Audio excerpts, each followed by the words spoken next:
Bonjour à tous, soyez les bienvenus sur Western Armenia TV, les titres principaux d'aujourd'hui. La 18e session du mécanisme d'experts sur les peuples autochtones a débuté avec sa première journée de travail. Assemblée des Arméniens d'Arménie occidentale, point 3. Études et avis sur les droits des peuples autochtones aux données, y compris la collecte et la désagrégation des données. Assemblée des Arméniens d'Arménie occidentale, point 6. Engagement des États. Entretien avec Armena Kapramian lors de la session du mécanisme d'experts sur les droits du peuple autochtone. Discours du porte-parole du gouvernement d'Arménie occidentale, Shorel Pilemdjian, sur les initiatives internationales, les processus internes et la stratégie d'information. La commune France des Bourg-les-Valence a adopté une décision en faveur du retour en toute sécurité des Arméniens d'Artsakh. L'église de Piramachen, monument de la culture arménienne médiévale, à Chot, à Routunian. La maison-musée restaurée de Bahatérian a été inaugurée en groupe pompe. La 18e session du mécanisme d'experts sur les peuples autochtones a débuté par une cérémonie d'ouverture impressionnante. L'événement a débuté par une cérémonie spirituelle célébrée par l'un des représentants des peuples autochtones au cours de laquelle il s'est adressé à la nature dans sa langue maternelle, souhaitant la bienvenue à tous les participants et lui rendant hommage. L'ordre du jour de la semaine à venir a été présenté en détail. L'inscription à intervention a également commencé. Les principaux sujets abordés ont porté sur les droits de l'homme et plus particulièrement sur les droits fondamentaux des peuples autochtones. Il a été souligné que par le passé, les peuples autochtones sont vus interdire de participer aux mécanismes pertinents des Nations Unies ou ont été victimes de violences, notamment contre des journalistes courant des questions relatives aux droits du peuple autochtone. Des appels ont été lancés à tous les pays pour qu'ils s'abstiennent de telles violences et de tels traitements discriminatoires. Les participants au mécanisme d'experts ont souligné grâce aux efforts internationaux, des projets significatifs ont été observés dans certains pays ces dernières années en matière de reconnaissance et de protection des droits des peuples autochtones. Plusieurs exemples ont été cités où des peuples autochtones ont acquis de nombreux droits et des statuts distincts. Une attention particulière a été accordée au lien entre ressources naturelles et intelligence artificielle. Il a été souligné que le développement de l'intelligence artificielle ne devrait pas se faire au détriment des ressources des peuples autochtones sans leur participation. Une importance particulière a été accordée à la préservation et à la diffusion des langues autochtones, partie intégrante de l'identité et du patrimoine culturel. Les participants ont proposé de renforcer davantage des liens entre la nature et les peuples autochtones comme moyen stratégique de lutte contre le réchauffement climatique. Une importance particulière a été accordée à l'utilisation des savoirs traditionnels autochtones dans les processus d'élaboration des politiques environnementales. Enfin, des remerciements ont été adressés à tous les peuples autochtones qui participent activement à la conférence et contribuent à sensibiliser le monde grâce à leurs rapports et conclusions d'experts. Assemblée des Arméniens d'Arménie occidentale, point 3. Études et avis sur les droits des peuples autochtones aux données, y compris la collecte et la désagrégation des données. Permettez-moi, Madame la Présidente, de vous adresser mes cordiales félicitations. Depuis les temps les plus reculés, la question de la mémoire de l'humanité, c'est-à-dire la préservation de données et de leur désagrégation, a été un besoin existentiel fondamental dans le but de la transmission des savoirs et savoir-faire aux futures générations. Dans ce sens, les Arméniens d'Arménie occidentale ont inscrit dans les membres de l'humanité un alphabet dont chaque lettre correspondait à une valeur numérique. Il a été formé dans sa version actuelle en 405 par le linguiste arménien, le théologien, l'homme d'État et l'hymnologue Mesop Mashtots à partir des caractères arméniens anciens trouvés sur le territoire de l'Arménie occidentale par un évêque syrien nommé Daniel. Les Arméniens apprécient et respectent leur alphabet et le considèrent comme un miracle culturel. Mais la chose la plus étonnante à propos de l'alphabet est son lien avec le tableau périodique des éléments chimiques publié par le chimiste russe Dmitri Mendeleïev en 1869. Autrement dit, la somme des indices des caractères alphabétiques dans l'ancienne norme arménienne d'un élément est égale au numéro atomique de cet élément, bien que cela soit applicable à cet élément connu au moment de l'invention de l'alphabet arménien. Ces éléments sont l'or, le cuivre, l'argent, le fer, l'étain, le plomb, le mercure. Il est peu probable que Mersault-Mastotz ait eu connaissance de certains numéros atoniques de ces éléments à l'époque. On ne sait pas encore quelles règles Mastotz a suivies en créant l'alphabet arménien dans sa version actuelle.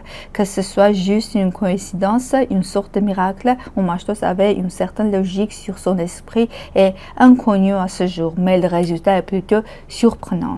Effectivement, l'Arménie occidentale fait partie des premiers États au monde, combien même si elle n'est pas aujourd'hui reconnue par l'ONU, quand bien même l'ensemble de nos territoires est occupé par la Turquie ou bien que sa population autochtone qui a survécu à un génocide de 1894 à nos jours ne peut pas porter sa voix aujourd'hui au sein du Conseil des droits de l'homme. Voici donc une démonstration et une preuve de la possibilité des agrégations des données de la mémoire de l'humanité si les descendants des rescapés du génocide des Arméniens n'avaient pas trouvé l'énergie de reconstituer leur patrimoine linguistique. Cette intervention révèle, entre autres, de l'art. 13 de la déclaration. Merci, Madame la Présidente. Assemblée des Arméniens d'Arménie occidentale, point 6. Engagement des États. Merci, Madame la Présidente. Comme le Conseil de sécurité des Nations Unies l'a constaté que nous nous trouvons dans une situation de guerre et si elle n'est pas encore mondiale, elle est déjà internationale, surtout en Asie occidentale et au Moyen-Orient. Cette situation de guerre trouve son origine dans le non-respect des traités internationaux, en particulier le traité de Sèvres, signé par les États membres du Conseil suprême des Alliés en 1920 et les États belligérants suite au génocide des Arméniens en Arménie occidentale par la Turquie, soit l'anéantissement de 2 millions d'Arméniens autochtones pour la seule raison que nous sommes la nation racine de la région. Depuis certains États, y compris signature du traité de Sèvres, ont cherché à tout faire dans l'œuf ce crime de génocide. On poursuit une politique expansionniste d'occupation et de colonisation jusqu'au nettoyage ethnique de la population arménienne autochtone, d'abord en Nakhitchevan puis en Artsakh par l'Azerbaïdjan, sans soutenir le droit au retour des populations rescapées. La guerre en Irak massacre la population yézidi et plus d'un million de morts, de la guerre en Syrie et massacre de la population chrétienne et alaouite par des forces terroristes. Aujourd'hui, avec le génocide des populations palestiniennes à Gaza par le régime israélien et la guerre ouverte en Iran. En reconnaissant un État d'Arménie sur le territoire de l'Arménie occidentale occupé par la Turquie, le Conseil suprême des Alliés, après la Première Guerre mondiale, avait agi en termes de justice internationale en direction d'une nation autochtone qui venait de subir un génocide programmé par le gouvernement successif turc. Mais ensuite, ces États n'ont pas respecté leur engagement et ils ont poursuivi l'œuvre de destruction massive. Effectivement, lorsqu'on parle de destruction massive des populations et de surcroît autochtones, il n'est pas toujours nécessaire de recourir à l'atome. Certains États sont experts en la matière.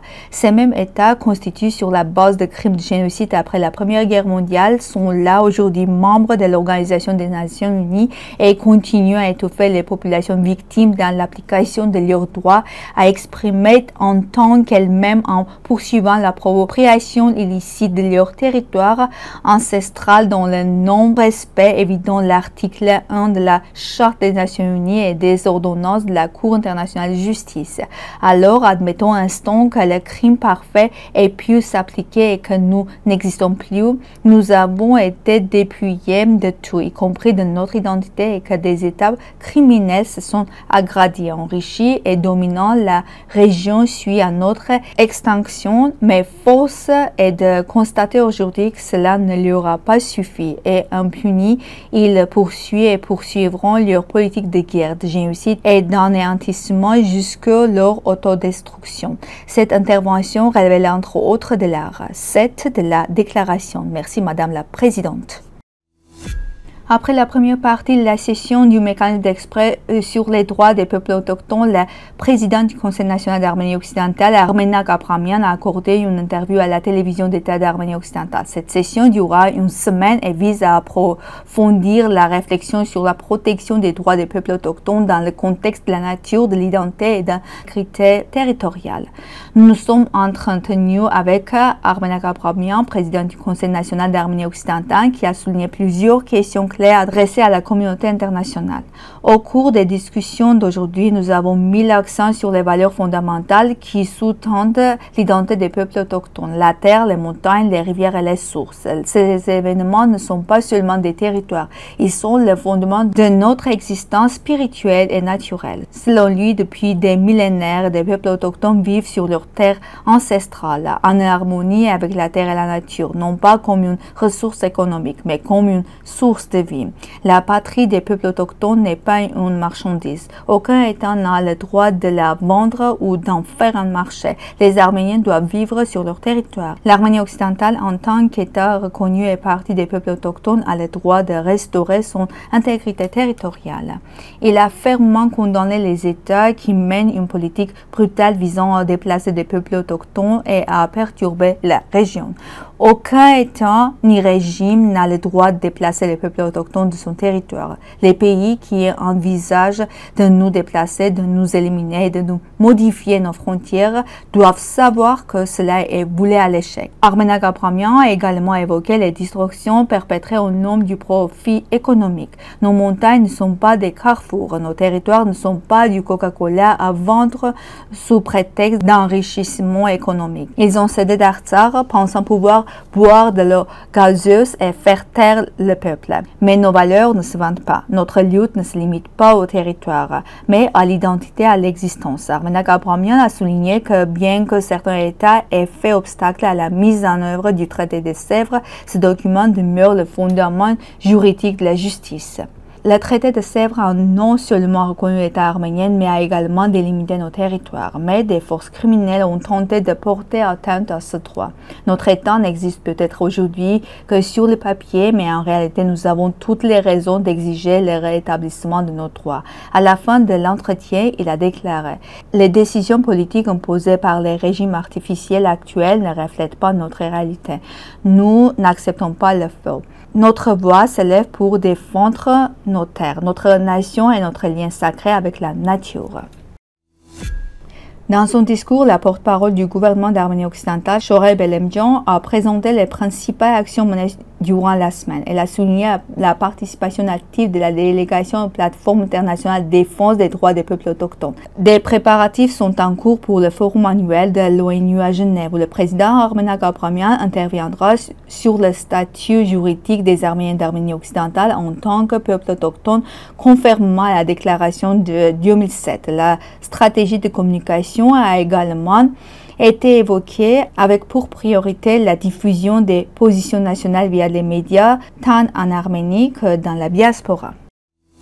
La commune de Boulay-Valence a adopté une résolution sur le retour en toute sécurité des Arméniens d'Artsakh. Les autorités locales de Boulay-Valence ont souligné que le retour de la population arménienne autochtone d'Artsakh et sa reconnaissance en tant que communauté à part entière, il est impossible de parler d'instauration d'une paix stable et juste dans la région.